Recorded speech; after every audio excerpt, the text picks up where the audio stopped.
ओम नमः शिवाय, ओम नमः शिवाय। शिव हरि बच्चों, बोलो श्री कृष्ण भगवान की जय। सदा भवानी दाहिने सम्मुख रहो गणेश, रामा सम्मुख रहो गणेश। पांच देव रक्षा करो, ब्रह्मा विष्णु महेश, सियापति राम जय जय राम।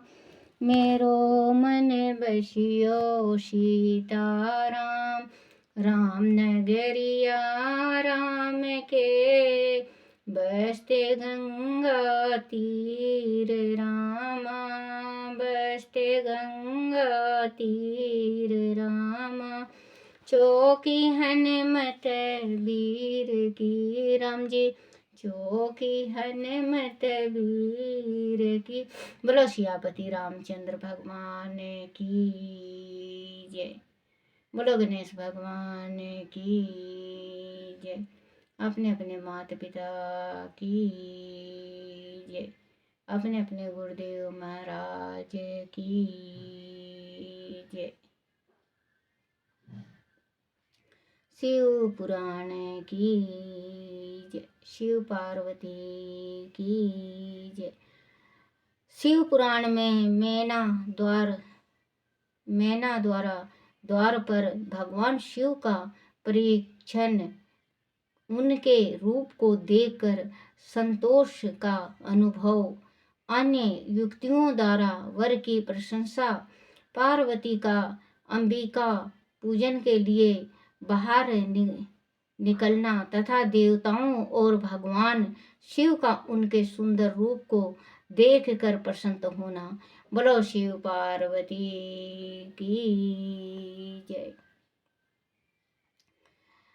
ब्रह्मा जी कहते हैं, नारद तदनंतर भगवान शिव प्रसन्नचित्त हो अपने गणों समस्त देवताओं तथा अन्य लोगों के साथ कौतूहल पूर्वक गिरिराज हिमालय के धाम में गए। हिमाचल की श्रेष्ठ पत्नी मैना भी उन स्त्रियों के साथ घर के भीतर गई और शंभु की आरती उतारने के लिए हाथ में दीपकों से सजी हुई थाली लेकर सभी ऋषि पत्नियों तथा अन्य स्त्रियों के साथ आदर पूर्वक द्वार पर आई। वहां आकर मैना ने संपूर्ण देवताओं से सेवित गिरिजापति महेश्वर शंकर को, जो द्वार पर उपस्थित थे, बड़े प्यार से देखा। उनकी अंग कांति मनोहर चंपा के समान थी। उनके एक मुख और 3 नेत्र थे। प्रसन्न मुखारविंद पर मंद मुस्कुराहट की छटा छा रही थी। वह रतन और स्वर्ण आदि से विभूषित थे। गले में मालती की माला पहने हुए थे। सुंदर रत्नमय मुकुट धारण करने से उनका मुखमंडल उज्ज्वल प्रभाव से उभाषित हो रहा था। कंठ में हार आदि सुंदर आभरण शोभा दे रहे थे। उन सुंदर कड़े और बाजूबंद उनकी भुजाओं को विशोभित कर रहे थे। अग्नि के समान निर्मल एवं अनुपम, अत्यंत सूक्ष्म, मनोहर, विचित्र एवं बहुमूल्य युगल वस्त्र से उनकी बड़ी शोभा हो रही थी। चंदन, अगर, कस्तूरी तथा मनोहर कुमकुम के अंग राग से उनके अंग विशोभित थे। उन्होंने हाथ में रत्नमय दर्पण ले रखा था और उनके दोनों नेत्र काजल से सुशोभित थे। उन्होंने अपनी प्रभा से सबको आच्छादित कर लिया था तथा वह अत्यंत मनोहर जान पड़ते थे। अत्यंत तारुण परम सुंदर और आप्रभाषण भूषित अंगों से सुशोभित थे। बच्चों, जब ये मैना, क्योंकि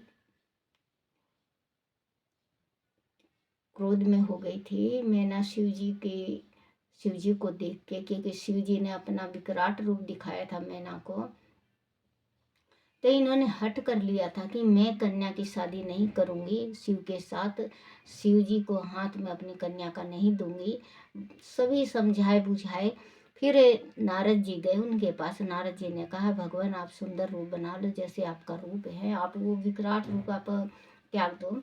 तो भगवान खूब सुंदर हो गए। नारद भी देखते ही देखते रह गए, क्योंकि भगवान बहुत गौर वर्ण के बहुत सुंदर थे। अब भगवान पर, जैसे कि हम लड़की की शादी करते हैं, दामाद आता है, बार दुआरी होता है, तो वैसे ही बार दीवारी पे आए हुए हैं भोलेनाथ। तो बच्चों, मैना देख के इतनी प्रसन्न हो जाती है, इतनी प्रसन्न हो जाती हैं, जो ये स्त्री, जितनी भी स्त्रियां आई हुई हैं उनके साथ, और ऋषि की स्त्रियों को गाली गलौज कर रही थी या धमका रही थी, बोल रही थी उल्टा सीधा, आज उन्हीं के बीच होके परीक्षण के वास्ते जा रही हैं। तो बच्चों, कहते हैं भगवान कदम कदम पे अपना खेल तमाशा दिखाते हैं। अगर कोई जीत जाए वो पारस का है, और अगर जो हार गया वो लोहे का, क्योंकि भगवान परीक्षा श्री राम जी का भी लिए हैं। परीक्षा श्री राम जी का तो इतना बड़ा परीक्षा लिए हैं, परमात्मा किसी का ना ले, क्योंकि ये परीक्षा देनी पड़ती है। मृत्यु लोक में अगर कोई ये कह दे कि मैं बचपन से लेके और मृत्यु तक मैं सुखी था, तो बच्चों, किसी को धन का चिंता है, किसी को काया का चिंता है, किसी की स्वस्थ खराब रहती है, शरीर स्वस्थ खराब होता है, किसी की आंख खराब होती है, किसी का। भगवान ऐसा संसार में किसी को भी नहीं बनाया है कि उसको किसी ना किसी बात की तकलीफ है। इस संसार में एक से एक कईयन खरबोपति मालिक हैं, उनको भी टेंशन है, क्योंकि गरीब बंदा तो खा पी के बच्चा सो जाता है, चैन की नींद लेता है। अमीर चैन की नींद नहीं ले सकते, उनको 100 टेंशन होती है। तो बच्चों, आप वही कह रहे हैं कि शिव शंकर भगवान जब अपनी ही शादी में खेल तमाशा दिखा के जब शादी कर रहे हैं, तो औरों की तो बात छोड़ दो, भगवान है, ये अंतर्यामी है। सुंदर कड़े और बाजूबंद उनकी भुजाओं को विशोभित कर रहे थे।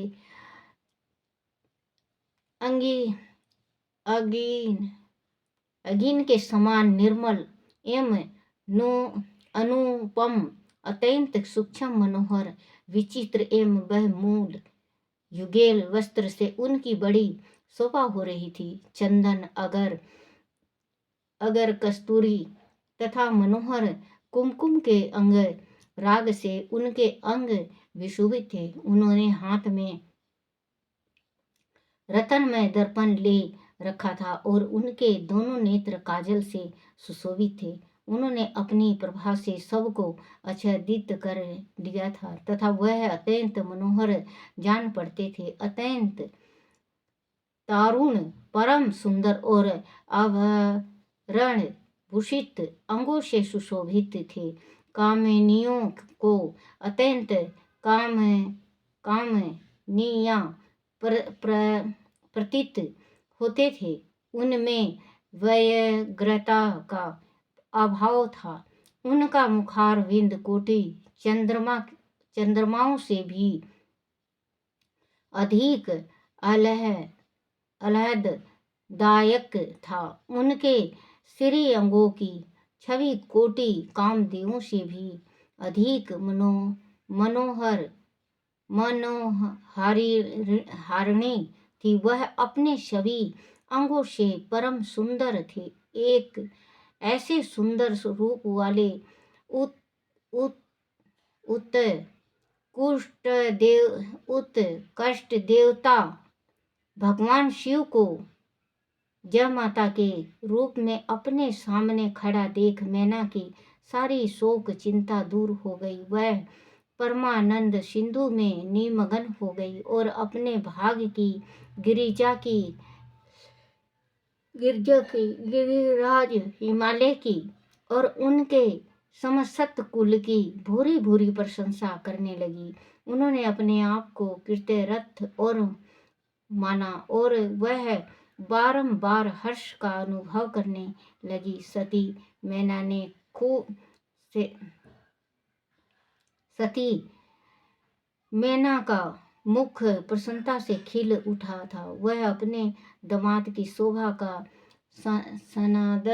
सनादत अवलोकन करती हुई उनकी आरती उतारने लगी। गिरिराज की कही हुई बातों को बारंबार याद करके मैना को बड़ा विस्मय हो रहा था। वह हर्ष प्रफुल्लित मुखारविंद से युक्त हो मन ही मन यूं कहने लगी, पार्वती ने मुझसे पहले जैसे बताया था उससे भी अधिक सुदृश्य मैं इन परमेश्वर शिव के अंगों में देख रही हूँ। महेश्वर का मनोहर लावण्यित इस समय अवर्णित है। ऐसा सोचकर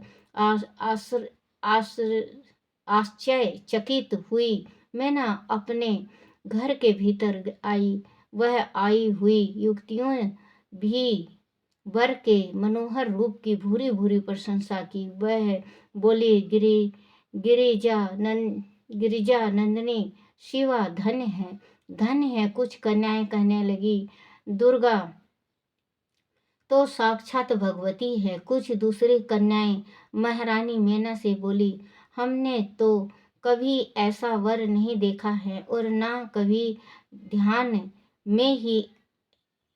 ध्यान में ही ऐसे वर का अवलोकन किया है। उन्हें पाकर गिरिजा धन्य हो गई। भगवान शंकर का वह रूप देखकर समस्त देवता हर्ष से खिल उठे।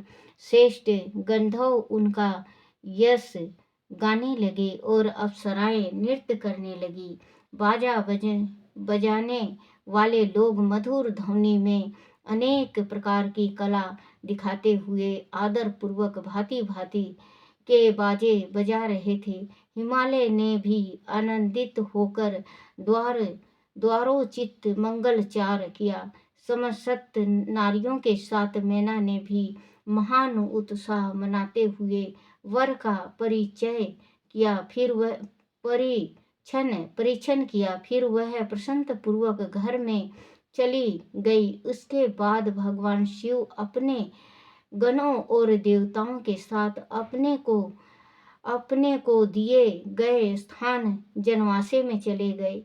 इसी बीच में गिरिजा के अनंतपुरी की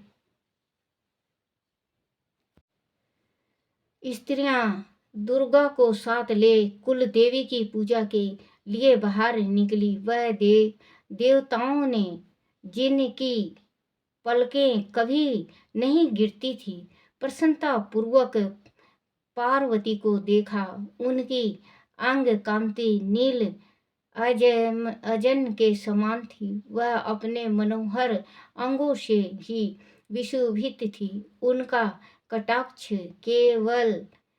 केवल भगवान त्रिलोचन पर ही आदर पूर्वक पड़ता था। दूसरे किसी पुरुष की और उनके नेत्र नहीं जाते थे। उनका प्रसन्न मुख मंद मुस्कान से सुशोभित था। वह कटाक्ष पूर्ण दृष्टि से देखती थी और बड़ी मनोहरिणी जान पड़ती थी। उनके केशों की चोटी बड़ी ही सुंदर थी।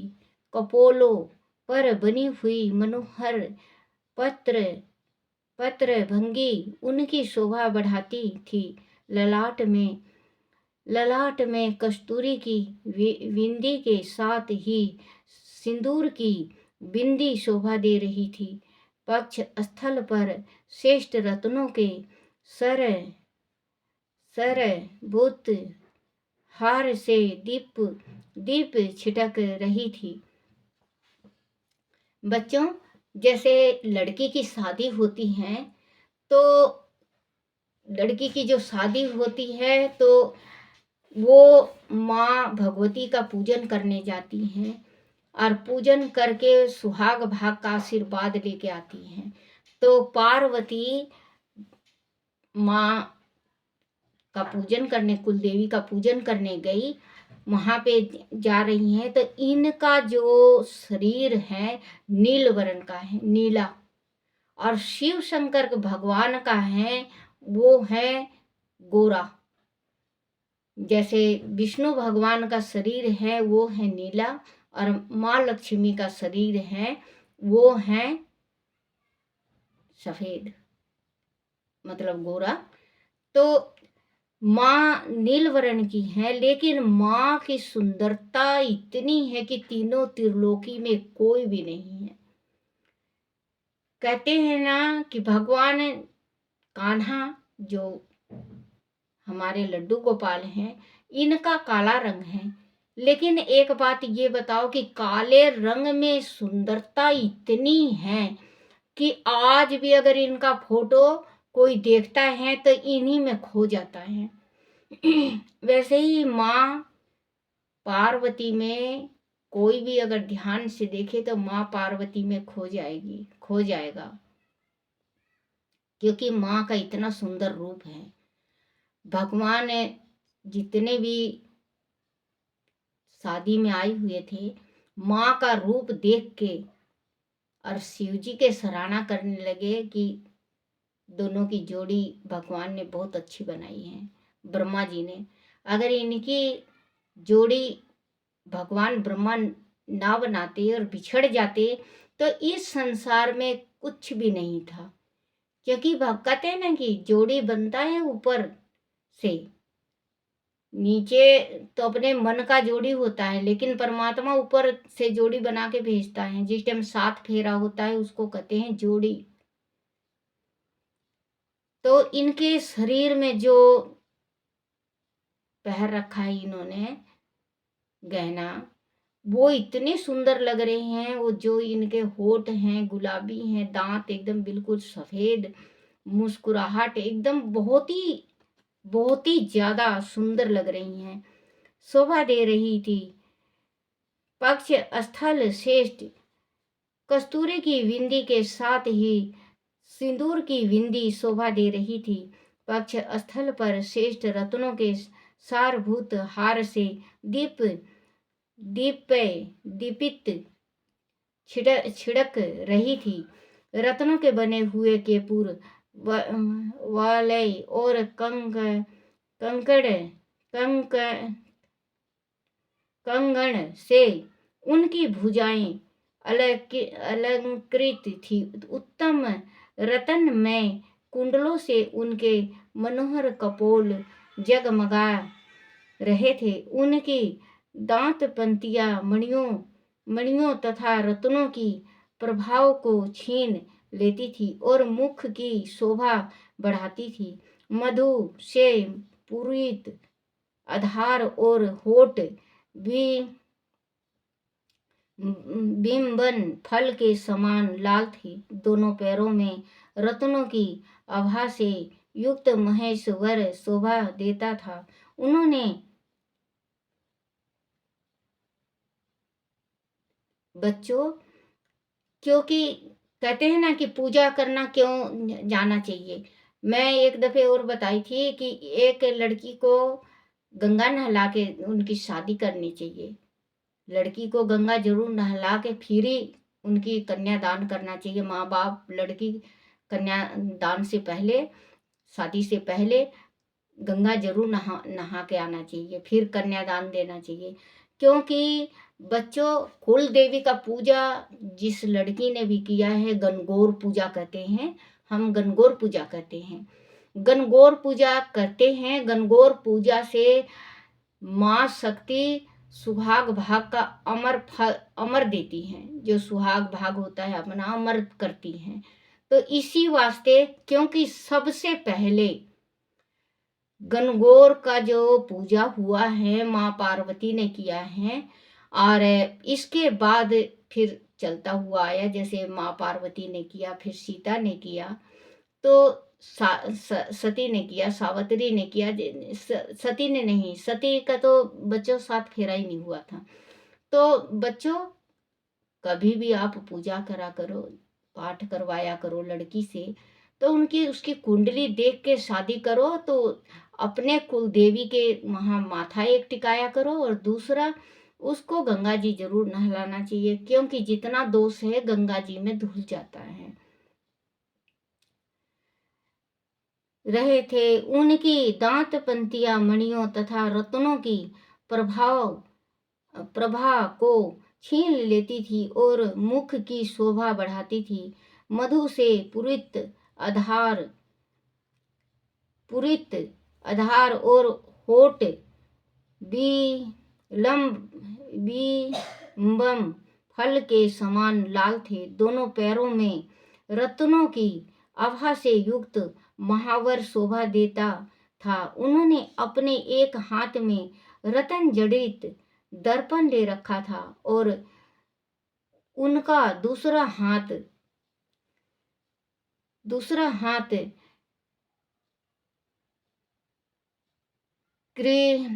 क्रीड़ा कमल से सुशोभित था। उसके अंगों में चंदन, अंगार, कस्तूरी और कुमकुम का अंगराग लगा हुआ था। पैरों में पजेब बज रहे थे, और वह अपने लाल लाल तालुओं के कारण बड़ी शोभा पा रही थी। समस्त देवता आदि ने जगत की आदि कारणभूत जगत जननी पार्वती देवी को देखकर भक्ति भाव से मस्तक झुका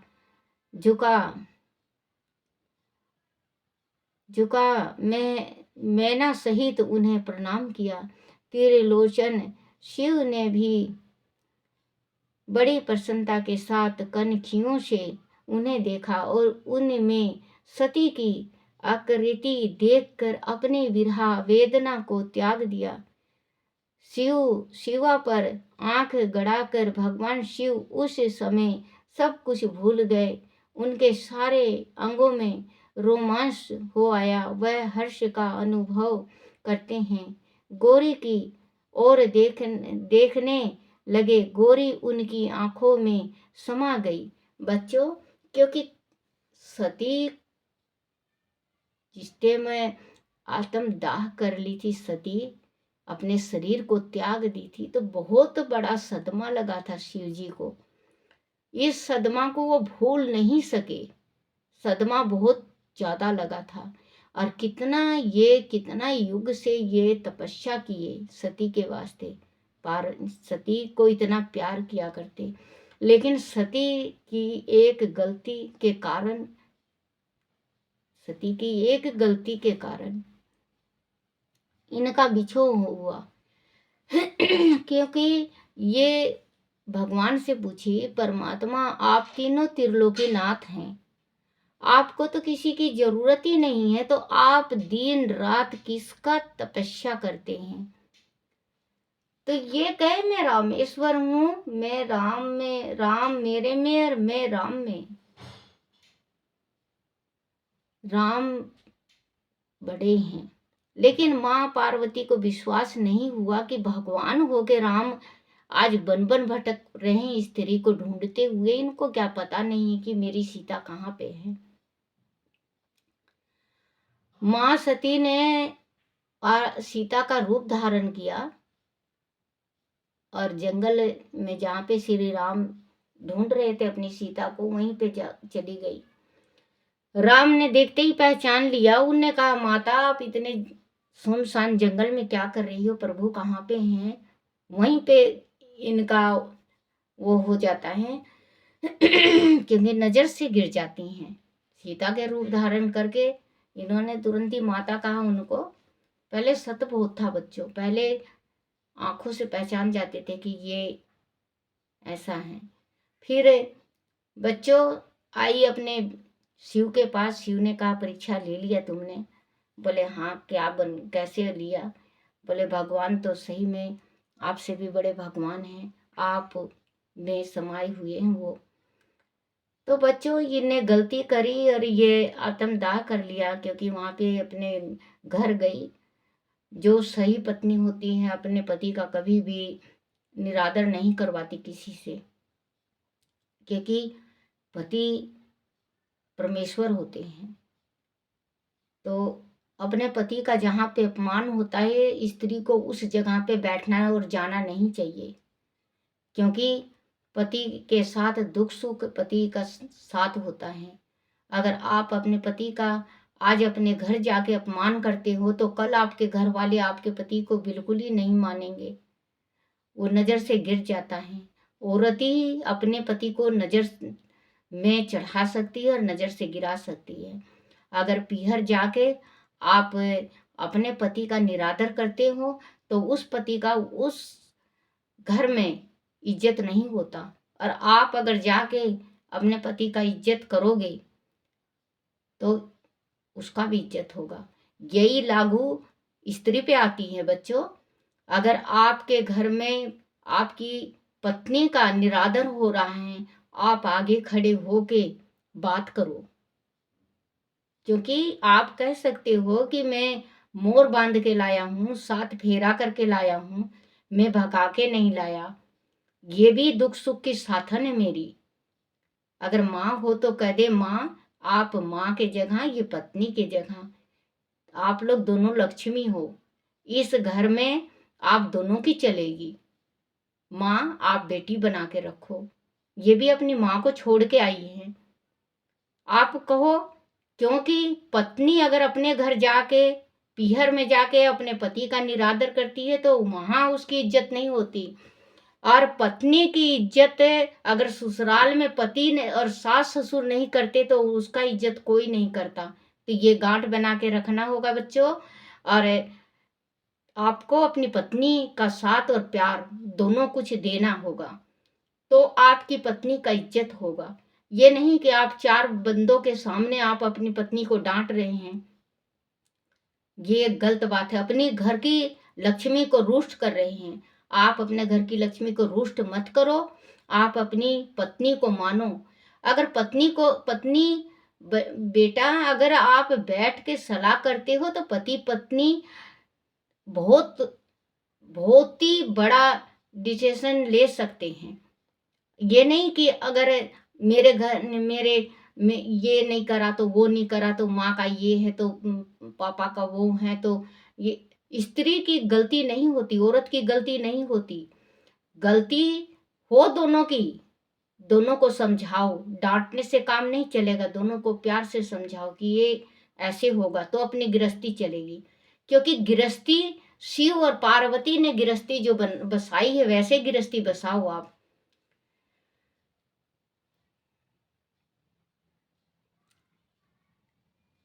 परिणाम देखा और उन्हें सती की आकृति देखकर अपनी विरह वेदना त्याग दिया।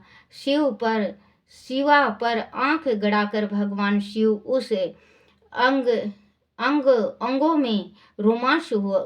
सब शिवा उस समय सब कुछ भूल गए, उनके सारे अंगों में रोमांच हो गया। वह हर्ष का अनुभव करते हुए गौरी की ओर देखने लगे। गौरी उनकी आंखों में समा गई थी। उधर काली पुरी से बाहर जाकर अंबिका देवी की पूजा करने के पश्चात ब्राह्मण पत्नियों के साथ पुनः अपने पिता के रमणीक भवन में लौट आई। भगवान शंकर भी मुझे ब्रह्मा विष्णु तथा देवताओं के साथ हिमाचल के बताए हुए अपने नियम स्थान पर प्रसन्न पूर्वक गए। वहां गिरिराज के द्वार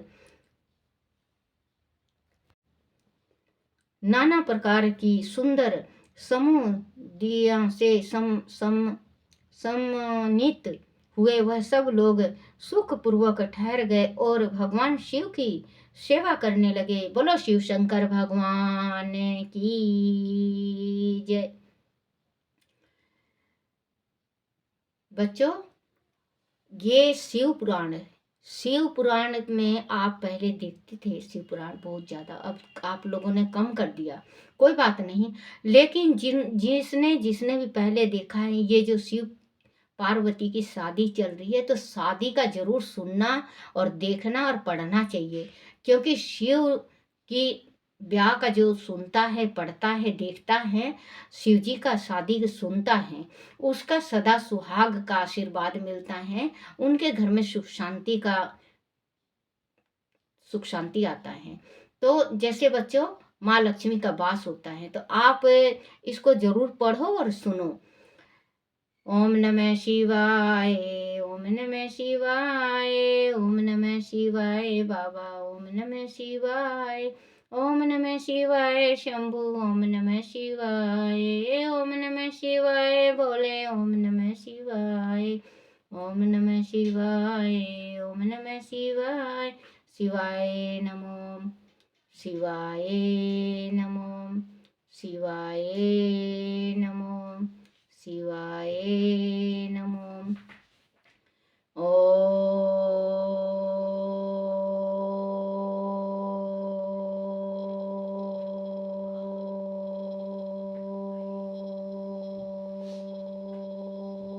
नमः शिवाय। बोलो शिव पार्वती की जय। अपने अपने गुरुदेव महाराज की जय।